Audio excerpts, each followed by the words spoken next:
Shalom Ubrajá, paz y bendiciones. Siempre contento de estar con ustedes y estoy diciendo hace varios programas que estamos llegando al final de esta serie y siempre hay algo más. Vimos un poco de los fariseos el programa pasado. ¿Quiénes son? ¿Dónde aparecen? Claro, si leemos el Nuevo Testamento, así solo la tradición cristiana, digo yo, de ver a la Biblia entre Antiguo y Nuevo Testamento, y los fariseos aparecieron de repente. ¿Pero quiénes son? ¿De dónde vienen? Discípulos de Esdras y de Nehemías. Espero que lo hayas visto el último programa y están en Facebook, puedes verlos allí. Y todo esto va a estar en una serie que ya prontito lo vamos a estar ofreciendo, que espero que la puedas conseguir. La Biblia interpretada a sí misma. No la tradición judía de Tanaj, no la tradición cristiana del Nuevo Testamento, sino la Biblia como la ve Mateo, las generaciones de Abraham, las generaciones de David, las generaciones de Daniel. Y yo recién me di cuenta hace poquito que cuando estudiábamos en Israel, estudiábamos periodo del primer templo, las generaciones de David, claro. Y yo nunca me había dado cuenta que era lo que decía Mateo. Este es el gráfico que nos ha acompañado en toda esta serie. Mateo 1:17. Mateo empieza las genealogías desde Abraham hasta Jesús y después dice las generaciones de Abraham y las de David y las de Daniel. Las de Daniel lo digo yo, él dice de Babilonia, pero es Daniel el que va a explicar todo esto. Y bueno, espero que lo puedas conseguir este set y que te sea de mucha bendición. Y sé que muchos se van a sentir incómodos, porque están acostumbrados. No, es el Nuevo Testamento. Mira, a mí me molesta la palabra testamento, Nuevo Testamento, pero el Señor Jesús en la última cena toma la copa, dice, esta es la copa de mi Nuevo Testamento. Así dice King James. King James era un rey inglés y quiso decir la copa del Nuevo Testamento. Si tu padre escribe un Nuevo Testamento es porque te echó de la herencia. Esa expresión Nuevo Testamento. ¿Es la copa del Nuevo Pacto? Sí, es más un Nuevo Pacto. Hay un pacto antiguo en el monte Sinaí, pero nadie podía cumplir esa ley y hay un pacto nuevo, que Jesús va a ir a la cruz por nosotros, el nuevo pacto, y va a derramar su sangre por nosotros, para que cada uno que lo reciba pueda ser cubierto por la sangre de Jesús, limpiados sus pecados. Aunque la santificación es un proceso que nos lleva toda nuestra vida, somos cubiertos por la sangre de Jesús en un momento, cuando recibimos a Él como Salvador. Y ahora yo puedo entrar al cielo no porque cumplo los 10 mandamientos perfectamente, sino que puedo entrar al cielo porque estoy cubierto por la sangre de Jesús. Hay un nuevo pacto, seguro que hay un nuevo pacto, pero no es esa página que echa a la historia de Israel atrás. Yo he escuchado en algunas iglesias decir, el Antiguo Testamento no hay que estudiarlo más. Como que Jesús, no van a entender nada. Y no vas a poder decir eso a nadie, porque cuando uno lo mira, uno se da cuenta de hombres de Dios que buscaban al Señor tremendamente. Pero para terminar un poco con esto, te quiero hablar de algo un poco más personal hoy. Esto que tenemos atrás, todos estos programas que hemos hecho, todos estos estudios, es la evolución de la Biblia, ¿verdad? Claro, antes de Génesis 12, antes de Abraham, una introducción, la creación, el diluvio, la Torre de Babel, pero acá empieza a avanzar el Señor formando un pueblo, el pueblo de Israel, y la gloria del pueblo de Israel en la época de David, y después como en la época de Daniel. En la época de Daniel, Israel no es autónoma. Es decir, hay 4 gobiernos, Babilonia, Persia, Grecia y Roma. Ellos tienen la autoridad. Pero ¿sabes lo que es lindo en la época de Daniel? Que aunque ellos tengan la autoridad, ellos cobran los impuestos. Ellos son la policía, los soldados, el ejército, estos 4 países. Pero nosotros, por nuestra relación con el Señor, los influenciamos a ellos. Fíjate, Moisés, un hombre, nos encanta esto, un hombre con una vara, en el nombre del Señor, destituye a Egipto. Esto nos encanta, queremos ser como Moisés. Yo solo con el Señor soy mayoría, en el nombre del Señor voy y destituyo y rompo las iniquidades de cualquier país, de cualquier pueblo. Eso es Moisés. Fíjate el Evangelio en la época de Daniel. El poder lo tiene Nabucodonosor, ¿sí? El rey de Babilonia. Pero Daniel, por su relación con el Señor, aunque él no es el que tiene el poder, pero por su relación con el Señor, influye a Nabucodonosor. Y Nabucodonosor se queda con la boca abierta porque Daniel le explica las cosas ocultas de Dios.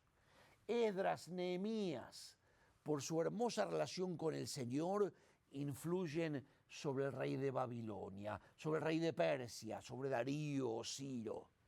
Y acá en la época misma de Jesús, el Señor pudo haber venido con ejércitos a la tierra. No, viene manso, viene humilde, pero por la relación y la hermosura que había en Él, la relación de Él con el Padre, y la hermosura del ministerio y la vida de Él, cómo nos influye hasta el día de hoy.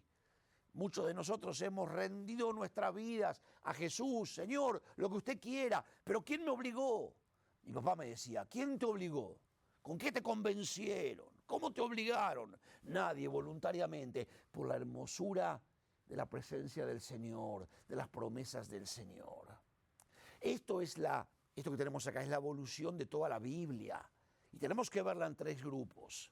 Pero también esto es, y con esto te quiero hablar hoy, es la evolución de tu propia vida con el Señor. El Señor se va a aparecer en tu vida en un momento, en algún momento va a aparecer y te va a llamar.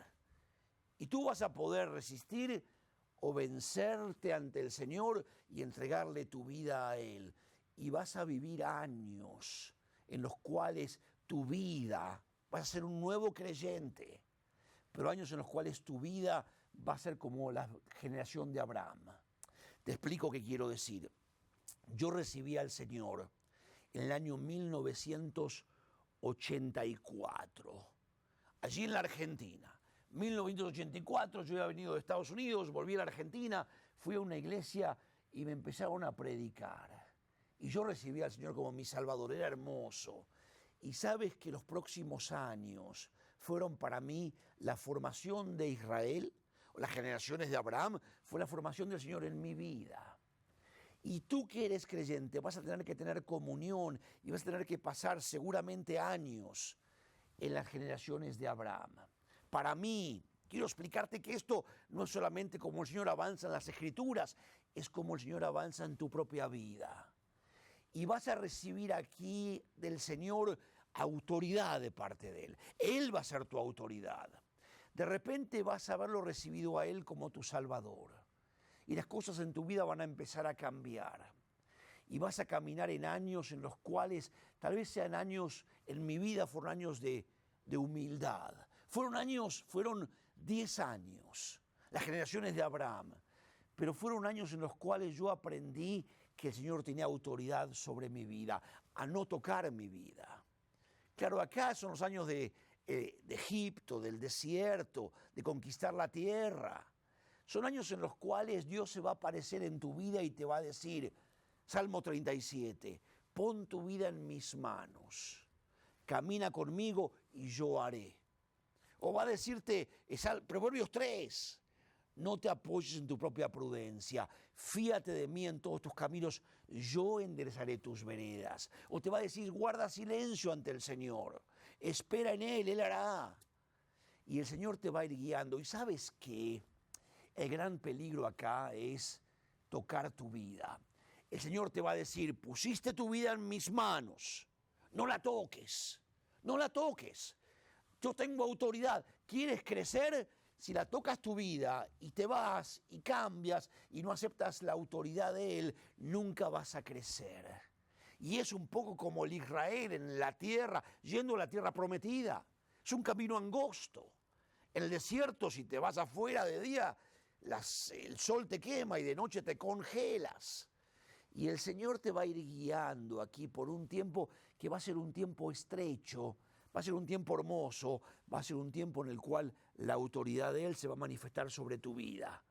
El gran temor, el gran error, el gran peligro es que deseches la autoridad del Señor y te pongas a hacer cualquier cosa. No, el Señor te va a enseñar que tiene un camino para ti, un camino angosto, que si te vas de ese camino vas a conocer la disciplina del Señor y no vas a poder tener nunca autoridad ni crecer. En Israel estos años son años difíciles. Yo me acuerdo en mi propia vida. Yo me acuerdo estos 10 años, del 84 realmente hasta el 94. Me acuerdo cómo el Señor me dejó solo. Estaba como en un desierto. Yo era el muchacho que siempre en los sábados, después de las reuniones, en las fiestas, vamos a desayunar, vamos hasta el otro día, siempre con amigos, siempre juntos.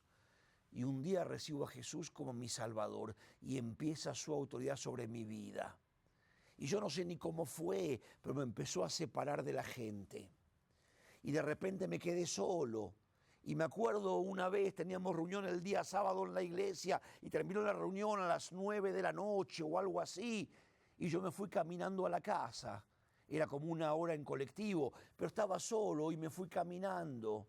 Y el Señor me decía, no toques tu vida, Daniel. Pero estoy solo, Señor, tengo 20 y pico de años y estoy ahora, me quedé sin amigos y solo. No te quedaste solo, aprende a tener soledad conmigo. Aprende a andar en los caminos míos, aprende a caminar conmigo. Fueron las generaciones de Abraham en mi vida. Y van a ser las generaciones de Abraham o la formación de Israel en tu vida también. Claro, uno tiene ganas de tirarlo todo. Me acuerdo antes. Antes yo era una persona que no podía dormir toda la noche. Tenía insomnio. Y estaba en mi habitación ahí fumando toda la noche, escuchando la radio. Y de repente recibí al Señor como mi Salvador. ¿Sabes lo primero que pasó?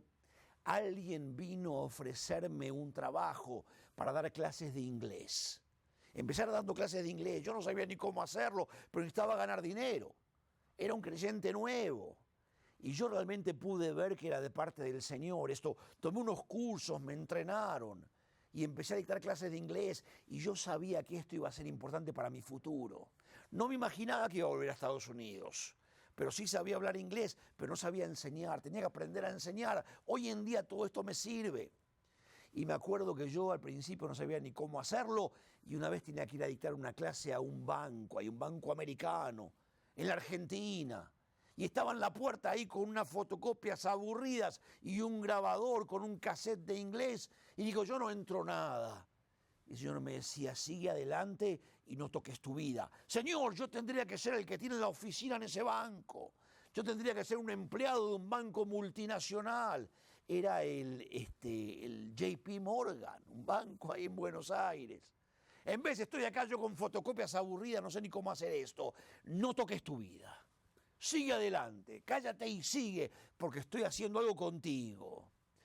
Si te vas de la autoridad del Señor, nunca vas a terminar, nunca vas a crecer, nunca vas a llegar a las generaciones de David, porque un día todo cambia. Fueron 10 años, 1984, diciembre de 1993, 10 años después. Finalmente me tomé un avión. En 10 años no subí a un avión. Y acá era enero del 94. Me fui a Israel a estudiar.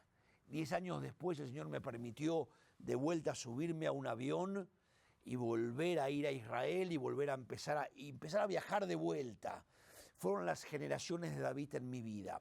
Quiero que tengamos el mapa, el chart atrás, porque quiero que lo vayas pensando. Las generaciones de David son diferentes que las de Abraham. En la de Abraham hay una humildad y hay una simpleza. No hay grandes lujos. Pero de repente con David todo cambia.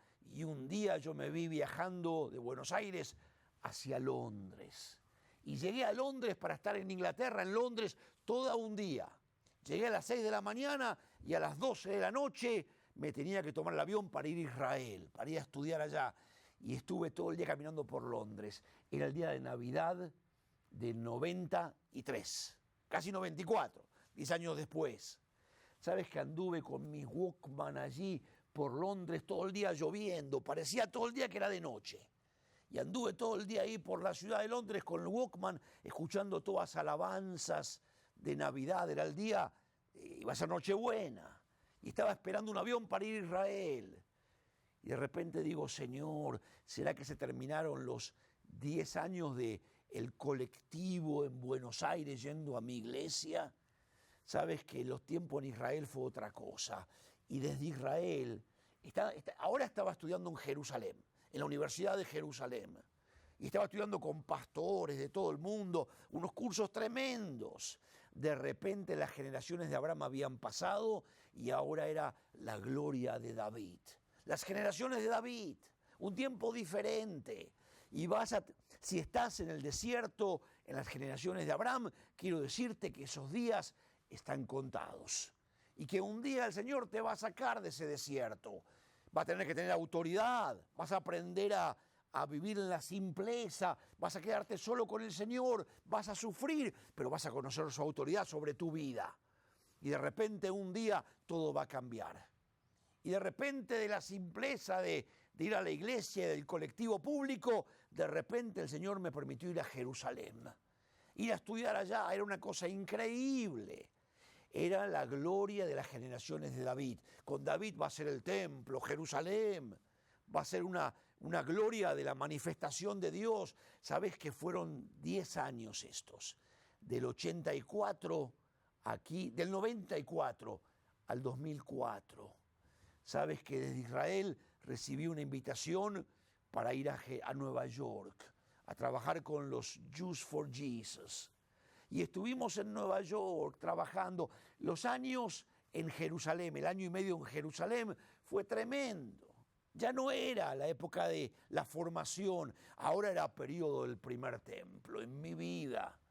Ahora yo me entendía, yo me daba cuenta que el Señor había cambiado los tiempos, que la época de humildad y de ser apretado por la autoridad del Señor había llegado a un fin y que ahora venía la gloria del rey David. Y cuando llegué a Nueva York, invitado por los Jews for Jesus, ellos me tramitaron allí mis papeles para venir a trabajar a Estados Unidos y ellos allí me dieron un departamento, tienen un edificio ahí en Manhattan. Y me dijeron, ábrase una cuenta en un banco que le vamos a depositar su sueldo, con vivienda, con un sueldo en Nueva York. Y de repente yo haciendo un ministerio en la ciudad de Nueva York. Plantamos una iglesia allí. Un montón de cosas. Y de Nueva York, sabes que estuve en Nueva York como 5 años, 4 o 5 años. Fue una cosa tremenda. Fue la gloria de la época de David. El Señor no te va a dejar en humildad siempre. No te va a dejar en escasez siempre. No siempre va a ser su autoridad. Van a venir días de gloria como los de David en tu vida también. Pero tienes que conocer los tiempos de Dios en los lugares. Si te vas de la guía de Él, nunca vas a poder caminar con Él. Hay creyentes, creo yo, que no avanzan, que no maduran porque tocan su vida, porque no pasan por estos tiempos. Me acuerdo en Nueva York todo lo que hicimos. Fue realmente la gloria de Dios. Fue como cuando la reina de Saba vino a verlo a Salomón y dijo: lo que yo había escuchado en mi tierra era poco en relación a lo que yo vi en estos días. Cuando empezamos en Nueva York a hacer el ministerio y a plantar una obra, tremendo. Y pasaron como 5 años en Nueva York y yo fui una vez, estaba en mis 30, estaba en mis años de los 30 y pico, 1984 a 1994. Y acá 1994 al 2004 estaban primero en Jerusalén y después en Nueva York. El Señor te va a llevar por lugares. No sé cómo va a ser en tu vida, pero la gloria de David se va a manifestar. Y estábamos en Nueva York y fui una vez allí a predicar a unas iglesias en Puerto Rico. Y fui una segunda vez. Y la tercera vez que fui, había tantos contactos ya en Puerto Rico que me quedé en Puerto Rico, vendí el carro en Nueva York, cerré el apartamento y me mudé a Puerto Rico. Sí, vivir en Jerusalén era tremendo. Vivir en Nueva York era impresionante. Después de 5 años de correr todo el día por Nueva York, Puerto Rico era el paraíso. Me acuerdo del día que llegué, la tercera vez, estaba nevando en Nueva York, llegamos a San Juan, a Puerto Rico, y era un día de sol, de playa, y tuve que hablar en una iglesia. Y fui a predicar allí a una iglesia en un resort que había. Sabes que la gente, un matrimonio, me acuerdo, venían a la iglesia con el carrito de golf, con el carro de golf, todos vestidos de blanco a la iglesia. Y yo dije: Señor, ¿qué hago en Nueva York con la nieve y con el subte lleno de gente? Y acá, y después ya no volví. Me quedé en Puerto Rico 3 años. El Señor abrió ministerio allá. Vas a disfrutar de los años de David. Y van a haber problemas, como los hubo también en la época de David, de Salomón. Pero el Señor te va a permitir vivir la gloria. Vas a viajar. En Puerto Rico llegué y al poco tiempo un pastor, Torres Ortega, me invita a estar en televisión. Nunca había hecho televisión. Y estamos en televisión por todo Puerto Rico. Y empezaron invitaciones y lo conocía nuestro amado hermano Gille Ávila. Y estuvimos allí en Camuy predicando en la televisión y las generaciones de David. Desde el 94 hasta el 2004. Y en el 2004 llegamos a Texas, llegamos a Houston y vinieron ahora unos 10 años, ¿sabes? Diferentes. Las generaciones de Daniel. Uno va creciendo. Ahora había empezado una televisora chiquita aquí en Texas, en Houston, Texas. Nunca había hecho realmente ministerio de televisión. Claro, pero yo no era el dueño de la televisora, eran otros, pero yo, por mi relación con el Señor, empezaba a influenciar. La autoridad en Houston la tenían otros, pero yo tenía una hermosura con el Señor y el Señor empezaba a abrir puertas. Y empezamos a dictar clases en el seminario, aquí en Houston, y la televisión, empezó un canal, hasta que llegamos a la televisión internacional. Claro, yo no soy el dueño, no, es Babilonia, es Persia, es Grecia y es Roma. Pero el Señor nos empieza a permitir tener influencia por nuestra relación con el Señor. Nos mantiene humildes, pero empezamos a influenciar por nuestra relación con el Señor. Y llegamos en el 2004 hasta el 2014. Yo sabía que las cosas iban a cambiar. Esto es la Biblia, pero esto es el moverse de Dios en tu vida también. Los tiempos del Señor. Si no lo estudias en la Biblia así, nunca lo verás en tu vida. En el 2014, de repente, mamá parte en Argentina. Falleció. Y el 2014, de repente, a los 3 meses de mamá partir así rápido, de repente, nunca me había casado. Conocí a mi esposa y nos casamos. En el 2014 las cosas empezaron a cambiar, fue diferente. Había terminado todo esto, entramos como en la época de la iglesia, una época diferente. Te voy a contar esto porque ya se va el tiempo, pero quiero que veas en tu vida los tiempos de Dios. Los hemos visto. Si ves Antiguo Testamento, Nuevo Testamento, no se entiende nada. Pero si lo ves en la Biblia esto, y lo vas a ver en tu propia vida, los tiempos en los lugares. Mamá partió rápido en el 14 y yo pude ir un tiempo después allí a Argentina y fui al cementerio. No había estado. Quiero contarte esto ya para terminar. No había estado allí. Cuando entro en el cementerio, me tomé un día de semana, solo, un tren, y 2 subterráneos y un tren y un taxi para llegar a un cementerio judío en las afueras de Buenos Aires. Y llego ahí y no había nadie, yo quería ir un día solo. No había podido estar cuando ella partió y después entonces fui. Y entonces entro en el cementerio, te voy a decir mi impresión. Parecía como entrar a la escuela judía de chiquitos. En la escuela judía había escrito en la pared en hebreo y pósters y mapas de Israel y cosas, todo en hebreo escrito, y los banquitos y cada chico sentado allí. Una escuela con un espíritu judío tremendo, cuando éramos chiquitos. Me acuerdo que mis padres me llevaban a la escuela judía y de repente entro al cementerio y era el mismo sentimiento. Claro, no eran banquitos, eran tumbas, pero las tumbas todas escritas en hebreo. Están todas las lápidas escritas en hebreo. Y entonces yo voy y encuentro la tumba de mamá y me tiré encima de la tumba así, como que me tiraran la cama allí encima de ella. Y digo, Señor, usted dijo que cosas mayores que las suyas haremos. Señor, usted nos dijo, usted resucitó a Lázaro, resucitó a varias personas. Señor, le dije así tirado en la tumba, si yo uso toda mi fe y si yo hago uso de todo el poder que usted me da, yo puedo levantarla, porque usted lo prometió y usted la puede traer de vuelta. Y el Señor me habló y me dijo, Daniel, si usas toda tu fe y usas toda tu relación Conmigo podés volver atrás también y podés volver a ser un chico de la escuela. Y podés volver a la escuela primaria. No, Señor, no quiero otra vez tener que hacer todo eso de nuevo. No quiero volver para atrás otra vez. Y me dice, tu mamá ya está en otro lugar, no la traigas para atrás tampoco. No quieres volver a ser un chico. No, no quiero volver a ser un chico y tener que hacer todo lo que ya hice de vuelta. Dice, tampoco, Daniel, la traigas a ella para atrás. Ya está en otro estado. Ella ya está conmigo. Muévete hacia adelante y no la traigas para atrás. Espero que en toda esta serie hayas podido ver un poco cómo el Señor ha evolucionado con Israel y que puedas verlo en tu vida, cómo el Señor te ha llevado por esos caminos a ti también. Nos vemos en la próxima. Shalom, braja, paz y bendiciones.